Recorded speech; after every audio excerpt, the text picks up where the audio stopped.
ازيكم حبايبي عاملين ايه؟ يا رب تكونوا بخير. هنعمل النهارده ان شاء الله تورته مقاس 30 في 30. التورته كبيره ما شاء الله، تكفي 30 فرد مرتاح. حلوه جدا لاعياد الميلاد وبتكون مناسبه يعني، وبتكفي عدد كبير. يلا بينا نسمي الله ونشوف عملناها ازاي. بس اهم حاجه ما تنسوش تحطوا لايك على الفيديو، ولو لسه ما اشتركتوش في القناه اشتركوا وفعلوا الجرس عشان يوصلكوا كل جديد. بسم الله الرحمن الرحيم. حطيت في بولة العجان 5 بيضات، معلقتين صغيرين محسن جل، ونص كوباية مية، 475 جرام دقيق سبونج. وهسيب لكم برضو المقادير في صندوق الوصف. احنا هنعمل المقدار ده على مرتين، ولو عايزة تعمليه على مرة واحدة وتحطيه في الصينية مفيش مشكلة خالص. بس لما بتعملي المقدار على مرتين الكيكة بتنفش اكتر، ما بتاخدش وقت كتير في الفرن، وبتكون طرية وهشة جدا من جوه. حطيتها في الصينية زي ما انتم شايفين كده، وحط لها طبعا ورقة زبدة عشان تسهل عليا اخرجها من الصينية. حطيتها في الفرن درجة حرارة 180، بتاخد 25 دقيقة او اكتر، حاجة بسيطة خالص، علشان هي طبعا ارتفاعها مش عالي. بعمل المقدار التاني بنفس الطريقة، وبعد كده بسيبهم يبردوا خالص وبعمل الكريمة. هعمل دلوقتي كوبايتين كريمة، حطيت عليهم حوالي تلت كوباية باستري، وحطيت نص كوباية سكر، ممكن تزودي حاجة بسيطة يعني حسب الرغبة، الكريمة حسب الرغبة. وحطيت كمان كوبايتين كبار مية ساقعة متلجة، بس الكوباية دي قد كوباية وربع تقريبا من المعيارية، يعني حوالي كوبايتين ونص مية ساقعة متلجة. وحطيت كمان شوية من الكريمة اللباني، وبعد كده هسيب الكريمة تتضرب على ما احضر الكيك بتاعي. الكيكة كانت هشة جدا وطرية علشان ما قعدتش كتير في الفرن. طلب العميلة كان الكيك من جوه يكون فانيليا، والحشو كريمة، ومن بره التزيين يكون شوكولاتة. طبعا واحنا بناخد الاوردر من العملاء لازم نبقى عارفين التفاصيل كلها، وعارفين هم عايزين ايه بالظبط. هقشر الجزء البسيط خالص اللي هو الغامق شوية ده، علشان ما يكونش فيه حاجة غامقة في التورتة بتاعتي. الكيكة علشان ما شاء الله كبيرة فصعب ان انا احركها. انا لما اجي احشيها هقسمها نصين عشان تسهل عليا الحشو، ما تتكسرش مني. انا هنا عاملة المنشار بتاعي على 9، هاخد من كل كيكة طبقتين، يعني عايزة 4 طبقات. فهيبقوا حلوين جدا وارتفاع حلو جدا بتاع التورتاية. هاخد برضو الطبقة التانية كده، وبنفس الطريقة برضو هقطع الكيكة التانية ويكون عندي ال4 طبقات. لو حسيتي ان انت مش عارفة تتعاملي معاها، او الكيكة هشة جدا مش عارفة تحركيها وهتتكسر، ممكن تقطعيها نصين وبعد كده تبدأي تقطعيها برضو بالمنشار.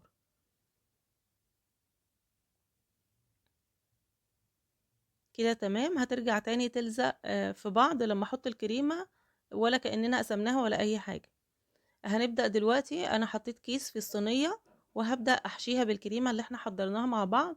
بس طبعا لازم اسقي الطبقات الاول بعصير او بشربات او باي حاجة انت بتفضليها. انا حاليا بصراحة بستخدم الشربات، لان العصير بقى غالي جدا، وبعدين في الاخر هو نفس النتيجة ونفس الطعم، فمش فارقة خالص، فبقيت بستعمل الشربات. بس بحط كوباية السكر عليها حوالي 3 كوبايات ونص مية كده، علشان يكون سكرها خفيف ما تكونش مسكرة قوي. وبحط نص ليمونة، واسيبهم على النار يغلوا غلوتين، وبطفي عليها وبحط شوية من الفانيليا السايلة، بيكون ريحته حلوة جدا وطعمه حلو. وطبعا بسيبه يبرد خالص علشان استعمله، وبعد كده بحط الباقي في التلاجة عشان ما يعملش اي ريحة وحشة. انا حطيت هنا مع الحشو بتاع الكريمة قطع من المانجا، بس لازم اغطيها كويس قوي بالكريمة بالشكل ده كده، علشان لما احط الطبقة التانية بعدها ما تتزحلقش مني. انتوا عارفين المانجا طبعا، وبالذات المجمدة عشان مش فريش، ممكن تعمل مية. انا لما بقطعها بحطها على مصفى تنزل ميتها، بس برضو ممكن تطلع مية.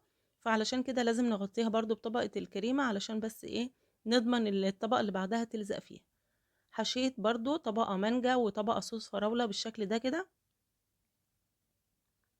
هحط على طبقة صوص الفراولة شوكليت شيبس مع كريسبي ابيض، بتكون حشوة جميلة جدا. ممكن تحطي بدل صوص الفراولة تحطي مثلا صوص الكراميل، بيكون تحفة جدا مع الحشو برضو المانجا. والكيك الفانيليا بيكون حلو قوي. ودي اخر طبقة عملتها برضو بالمانجا بالشكل ده كده، وبغطي المانجا كويس جدا. وبعد كده هحط الطبقة الاخيرة، وهسقيها كويس وغطيها برضو كويس واحطها في التلاجة لحد ما الكريمة تمسك نفسها كويس وتعرفي تجلسيها.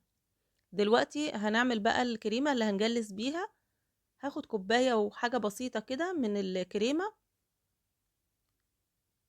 وبعد كده هحط عليهم معلقتين سكر. مش هكتر انا سكر عشان انا بحط جناش عليها، فالجناش طبعا مسكر عشان ما تكونش مسكرة قوي.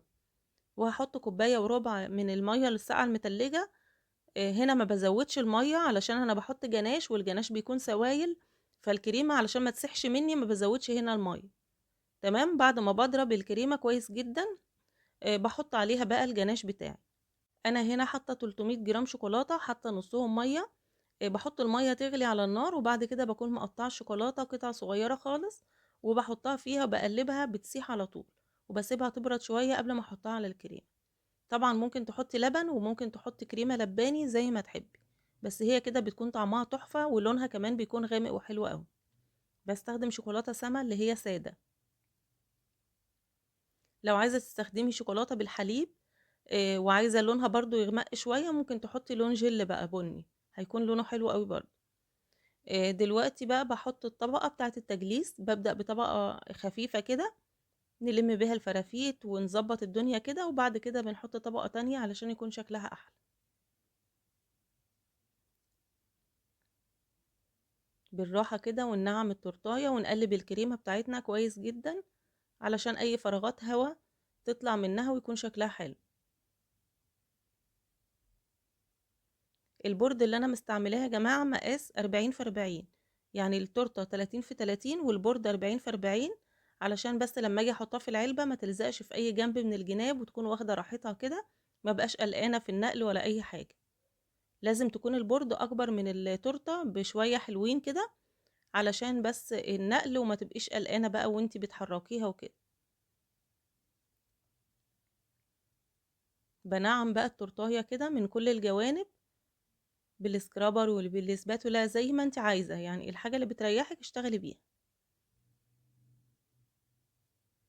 لقيت الكريمة مغلباكي، حطي السكرابر في مية دافية كده جنبك، وبعد كده اشتغلي بيه على طول، هتلاقيها ناعمة وزي الفل معاكي.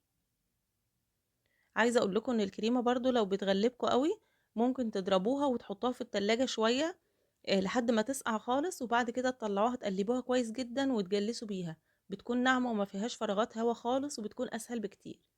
جربوا الطريقة دي كده لو بتعمل لكم فراغات هوا، وقولولي في التعليقات. دلوقتي انا جبت السكرابر المشرشر وعملت الجناب بالشكل ده كده. ما كنتش عارفة لسه التزيين النهائي خالص، مش في دماغي حاجة معينة، بس وانا بشتغل كده يعني كنت بفكر. هنشوف دلوقتي عملناها ازاي. انا دلوقتي عملت الجناش بتاع الصب. بس على فكرة الشوكولاتة السما المرة دي ما كانتش الغامقة اللي انا واخدة عليها، والقوام بتاعها كان مختلف كمان، يعني زي ما يكونوا هم غلطوا وحطوا مثلا القالب اللي هو بالحليب حطوه في الباكو اللي هو السادة، لان كان لونها فاتح خالص عن اي باكو تاني انا بشتريه بتاع شوكولاتة. انا عارفة لونها يعني بيكون غامق، فاللون ده كان فاتح والقوام بتاعها كان خفيف اخف من كل مرة، فعشان كده وانا بعمل الدريب بتاع الشوكولاتة ما كانش ظابط معايا. انا هنا حتى علشان اغمقه شوية واديه اللون الغامق ده، حطيت شوية من اللي هو الجيلو الشوكولاتة علشان يديها لمعة وعشان يديها لون شوية اغمق. علشان كانت لونها فاتح يعني وانا مش عايزة لونها فاتح. بعد ما خلصت الجناش خالص وحطيتها في التلاجة، بعد ما خلصت الصب، يعني الصب على فكرة الشوكولاتة 200 جرام شوكولاتة، كنت حاطة عليهم 100 جرام مية او لبن زي ما تحبي. وبتحطيها برضو، بتسخني المية او اللبن على النار او الكريمة، وبعد كده بتحطي فيه قطع الشوكولاتة صغيرة خالص وتقلبيها علشان ما تقعدش على النار فترة كبيرة وطعم الشوكولاتة يغير. وبعد كده بحطها على التورتة، بيكون الجناش يعني دافي مش سخن قوي، والتورتة بتكون ساقعة من التلاجة. انا خدت كده مقاس، يعني حاولت ان انا اقسم التورتة من جميع النواحي بالنص واحط كده علامة، وبعد كده بعمل الشكل اللي انتوا شايفينه ده علشان اعملها شكل البرواز كده. كنت عايزة اعمل شكل جديد يعني علشان انا عملت اشكال كتير وكده، فقلت اعمل الشكل ده شكل جديد شوية. هنا جبت النوتيلا مسيحاها في الميكرويف، مش مسيحاها قوي برضو علشان تديني الخطوط كده ما تنزلش صب او تنزل ناعمة، انا عايزاها تديني الخطوط. فبدأت اعمل خطوط بالشكل ده كده، ورجعت عكست ايدي علشان تدي شكل المربعات ده علشان يكون شكل جديد شوية. عملت كده في الأربع جوانب، وبعد كده البرواز اللي هو في النص ده عملته بمربى الحليب، بس عشان أنا ما قلبتش مربى الحليب كويس قوي قبل ما احطها في القمع أو في كيس التزيين، كان بيبقى مكلكع شوية. فلو لقيتي كده فضيها وقلبيها كويس جدا هتمشي معاكي كويس. أنا بستخدم مربى حليب هاي كواليتي، حلوة جدا، واحلى من المتحدة بصراحة، بتعمل روزيتات حلوة. المتحدة معلش بتعمل روزيتات خالص، بتلاقيها ناعمة خالص وبتنزل كده مش مظبوطة سايحة، ممكن تستخدموها للصب بس. وبعد كده عملت روزيتات من تحت داير التورتة. ممكن الجزء اللي في النص ده لو في صورة مثلا شخصية او حاجة كانت تتحط فيه، بس هي طبعا ما كانتش عايزة صورة ولا حاجة، فبدأت احط شوكولاتات بالشكل ده كده.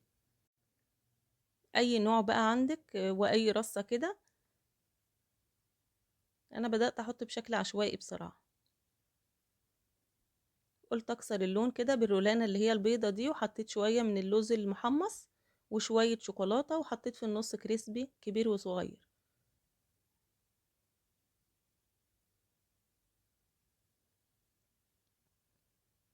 حسيت بقى ان اللي في النص كده كانت عايزة حاجة تكسر اللون، فقلت احط الفراشة دي.